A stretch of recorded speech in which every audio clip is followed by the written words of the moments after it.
ইস্তেমায় হামলা কেন? রাজপন্থী জবাব দে। আমার ভাই মূল্য কেন? রাজপন্থী জবাব দে। আমার ভোট মূল্য কেন? রাজপন্থী জবাব দে। তাকবীর! নারায়ে তাকবীর! নারায়ে তাকবীর! যে কয়টা মসজিদে, উপজেলা মসজিদ হোক বা ওই হাসপাতাল মসজিদ হোক বা যে কয়টা মসজিদে এরা মেহনত করে, আজকের পর থেকে আমরা ভালুকার উলামায়ে কেরাম ঘোষণা দিলাম, ভালুকা থানার কোন মসজিদে সাতপন্থীদের কোন জামাতকে ঢুকতে দেব না ইনশাআল্লাহ। সাথে সাথে আপনাদের মাধ্যমে আপনারা জানেন হবিরবাড়ি ইউনিয়নের টিন কাদির নামে এক সন্ত্রাসী, তার ছেলে সহ তারা নাকি বিভিন্ন অস্ত্র নিয়ে টঙ্গীর মাঠে তারা গিয়েছিল, তার একটা মসজিদে অবৈধভাবে তারা সভ্যচারী করে। আজকের থেকে আমরা ঘোষণা করলাম ইনশাআল্লাহ বালুকার মাটিতে একটাই মার্কাজ, এরা ছাড়া কোনো মার্কাজ বালুকাতে থাকতে পারবে না।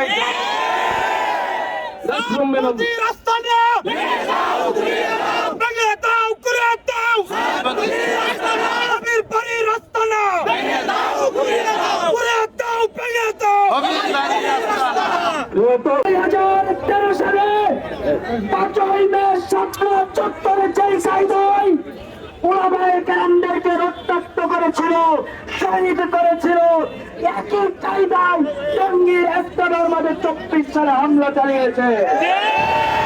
বাংলাদেশের তৌহিদি জনতা ঘরে বসে থাকছে না, বাংলাদেশবাসী এরকম ভাবে মাঠে নেমে এসেছে। বাংলাদেশ থেকে যদি জামাতপন্থীদেরকে নিষিদ্ধ করা না হয়, একের পর এক আন্দোলন চলবে।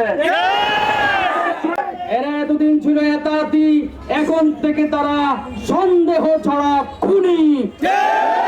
এই খুনিদের কোনো ঠাঁই নাই, তাদের কোনো আস্তানা এই বাংলার জমিনে, শুধু বালুকা নয়, বাংলার জমিনে কোন মসজিদে ঢুকতে দেওয়া হবে না। সকল বক্তার বক্তব্য শুনতেছেন, শুনবেন। সাইকুল হাদিস সাহেব যা বলেছেন আমি একমত। ভালো করে জমিনে তাদের গোষ্ঠী ক্যান্সার রাখবো না, রাখবো না, উৎখাত করতেই হবে। ভাইয়েরা আমাদের বাচ্চাদেরকে শহীদ করেছে, দেশ থেকে উৎখাত করে দিতেই হবে।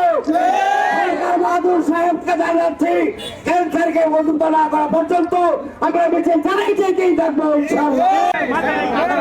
এই সাত গোষ্ঠীর লোকেরা মসজিদে নবীন সুন্নাত জুব্বা পরে, টুপি পরে, ছুরি পকেটে রেখে খুন করার জন্য মানুষকে দাওয়াতে তাবলীগের নামে ধোঁকা দিয়ে যাচ্ছে উম্মতকে। আমরা এটাকে প্রতিহত করতে চাই। শুধু তাই নয়, গোটা বিশ্বে এই এতাতি গোষ্ঠীদের মুখোশ উন্মোচন করে দিতে চায়। আমাদের ভাইদেরকে 4 জনকে শহীদ করেছে, আমরা এর বিচার সরকারের কাছে জানাই, অনতি বিলম্বে এদেরকে গ্রেফতার করা হোক। আমাদের অন্তর্বর্তীকালীন সরকারের কাছে আমাদের কিছু দাবি দেওয়া পেশ করতেছি। প্রথম দাবি হলো টঙ্গীতে যারা শহীদ হয়েছেন, শহীদ পরিবারের ক্ষতিপূরণের ব্যবস্থা করা। আহত যারা হয়েছেন তাদের ক্ষতিপূরণের ব্যবস্থা করা। যে সমস্ত সাথীরা নিখোঁজ আছেন অনতি বিলম্বে তাদের খোঁজ তাদের পরিবারের কাছে পৌঁছানোর ব্যবস্থা করা।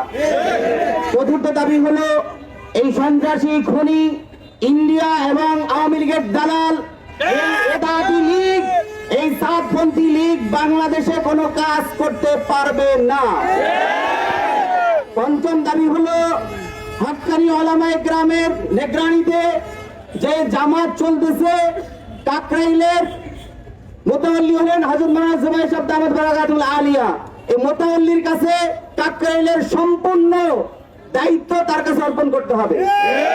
ইজতেমা মাঠের মোতাওয়াল্লি মাওলানা আমানুল হক, তার কাছে ইজতেমা মাঠের পরিপূর্ণ দায়িত্ব হস্তান্তর করতে হবে। আমরা কোন ধরনের ভাগাভাগি আর মেনে নিব না।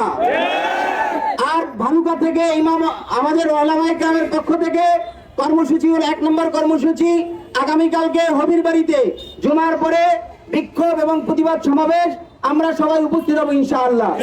2 নম্বর কর্মসূচি আমাদের আতিক ভাই যেটা বলেছেন, ভালুকাতে কোন মসজিদে এই সন্ত্রাসীদেরকে আর আমরা উঠতে দিব না। 3 নম্বর কর্মসূচি, তাদের যে একটা তথাকথিত মার্কাজ আছে, এই মার্কাজ থাকবে না। এই মার্কাজেও উলামায়ে কেরামের পক্ষ থেকে যে নির্দেশনা আসবে সেই নির্দেশনা অনুযায়ী কাজ চলবে। আল্লাহ তাআলা আমাদেরকে আমল করার তৌফিক দান করেন।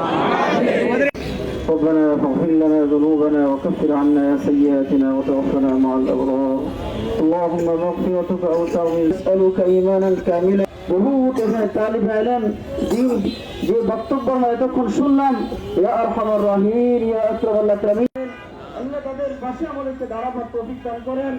আল্লাহ বাতিলের ষড়যন্ত্র থেকে আমাদেরকে, আল্লাহ আমাদের দ্বীনকে পুরো আল্লাহ দুনিয়া থেকে আল্লাহ আপনি হেফাজত করেন।